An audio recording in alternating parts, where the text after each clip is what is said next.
comments, or do you think there's any differences between the way men and women negotiate? Do you? Oh, yes, big Okay. difference, big difference. Um, Women, we are so wired up to be, everything is connected to our emotion, and we Hmm. really can't even help it. I mean, everything's connected to each other, Hmm. I mean, especially when it comes to people that are close to us or people that we have a lot of emotion about, like our spouse or maybe our children or whatever. And so we tend to take things more personally, more easily. Hmm. We tend to think that by making arguments like, look at all the things that I've done for you, look at how Hmm. much I've sacrificed for you, Hmm. uh, I've added so much to your life by doing this, that, and the other, that those are good arguments. We tend to think those are good arguments. Unfortunately, men don't think those are good arguments. They think those arguments are irrelevant because they naturally pigeonhole things. They naturally can just shut out everything else and just be focused on just the one thing.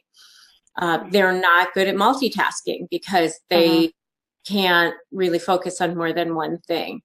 I know with my own husband, if I try to talk to him about something while he's driving, he suddenly like can't even remember where we're going or whatever. Uh-huh. It's just, It's like I got to stay on task. I'm going yeah, somewhere. That's yeah. my I mean, task. they're so Got to one focus. track minded, Yeah. and so what happens in negotiations is that men will just be seeing the negotiation in front of their face and they will look at whatever their points of leverage are in that negotiation. Just for example, of course, I've been a divorce lawyer for so long, so I've mostly seen Hmm. a lot of negotiating around divorces, but that's Hmm. the highest level of emotion and the Hmm. most at stake usually. So, Hmm. what happens with men is they'll just look at the woman and say, well, you have these skills, you have these Hmm. certificates or these degrees or whatever. Yeah, Hmm. you've been home for 10 years raising our Hmm. children, but now this is a business deal. And Hmm. so I'm going to make the argument that you should go back to work and that you can make money because I don't want to have to support you for the rest of my life. It was one Hmm. thing to support you when you were my wife and I Hmm. was getting benefits, along the way of you being my wife. But now I'm not going to see any benefit to this. So you need to go back to work and I don't want to have to pay you.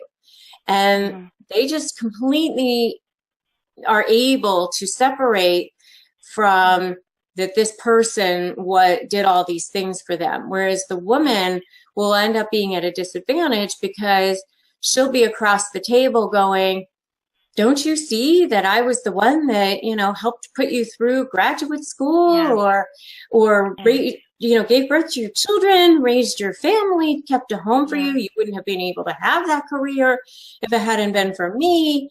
And that just falls on deaf ears. And what happens is that women end up putting themselves at a disadvantage because they think that they're going to be able to negotiate from emotion, and it will Hmm. not work that way. So they just need to really kind of put themselves in a man's position. I kind of hate to say, Yeah. but by saying, okay, I'm also going to take the emotion out of this and look Hmm. upon this as a business deal because my future depends on this, as does the future of my children. So, what does the law provide for me?